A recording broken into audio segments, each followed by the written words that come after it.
Hi, everybody.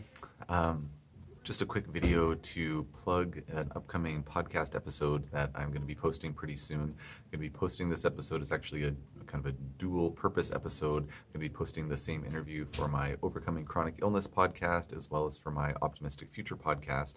And the person I interviewed is a woman named Laura Adler. She goes by the handle on Instagram, Environmental Toxins Nerd.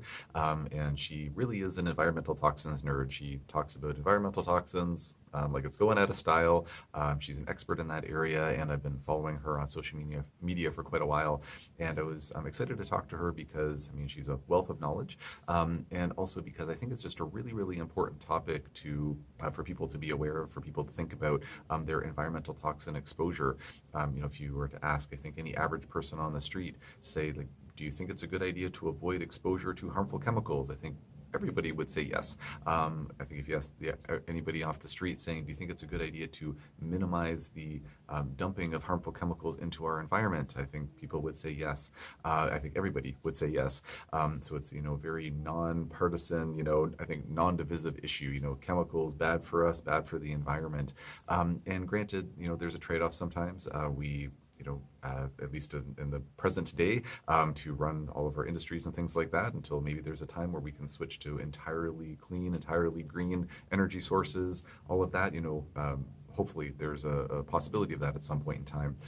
But for the present time, there's a bit of a trade-off. We to run our world at large, there are pollutants that get out there. But in my opinion, I think that there are a number of chemicals that we could avoid in our day-to-day lives if there was just more awareness of the fact that there are these chemicals that many folks out there are voluntarily exposing themselves to, and that if we just knew that there were simple ways to basically avoid those. So this topic, the reason I'm posting it for both of my podcasts is because in my complex chronic illness podcast, Overcoming Chronic Illness, it's generally a very good idea for folks, just in general, but especially if you're dealing with chronic health issues, to minimize your chemical exposure.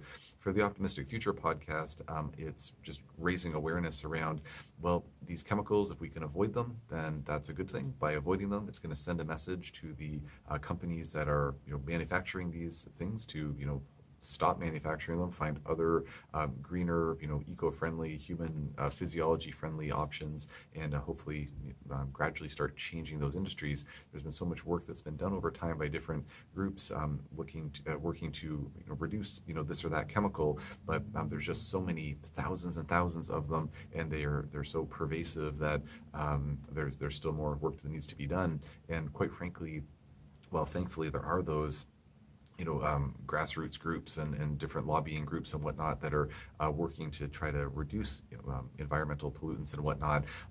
So much of that responsibility really falls onto the shoulders, I think, of us, the consumers, to make those decisions, to educate ourselves enough to know, well, am I buying something that has harmful chemicals in it? And if so, can I buy an alternative or maybe not buy that thing in the first place, to try to do my part, so to speak, do all of our parts as individuals to not contribute to the overall problem. Again, if you pulled those 100 people off this, or 100 people off the street and said, hey, are you consciously, trying to pollute the planet, harm other people's health by, purchasing chemicals and whatnot? Say, no, of course not. Of course I'm not doing that. And yet there are, certain things that we might be doing day to day that are having those negative impacts. So the interview with Laura, it's a great interview. We get into a lot of details on these things. And as always with the Optimistic Future podcast, we distill it down to some simple steps that anyone can take. One of the things I really appreciate about Laura is that she comes at things from the ground up and saying that any changes that she's going to ask folks to make, they're going to be changes that are either going to save that person money or at least not cost any money. It's one thing to get up on our high horses and say buy all organic, only buy the green cleaning products, this type of thing. But some people can't afford to do that. Some people don't have access to those things. And while, in my opinion, trying to do that as much as we can, if we can afford it, is a good choice. I mean, I certainly do that in my personal life and professional life here at my clinic. We use all the greenest stuff that we possibly can. but not everybody can do that. So if you're listening to this thinking like, oh, it's going to be one of those, high and mighty, just buy everything, all the expensive stuff at the store, there are simple steps that she recommends.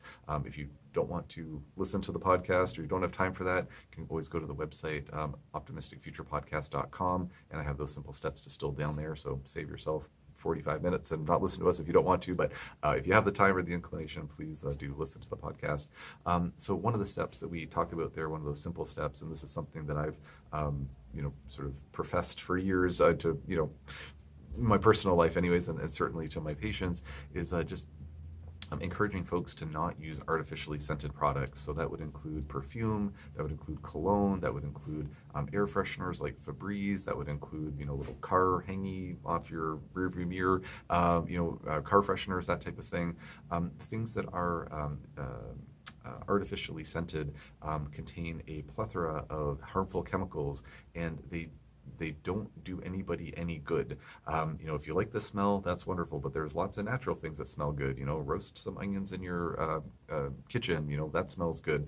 Get some essential oils, smell your laundry after it's hung up on the line after a summer's day. Like, there's plenty of things that smell just great. We don't need perfume, we don't need cologne, we don't need these artificially scented room fresheners, that type of thing.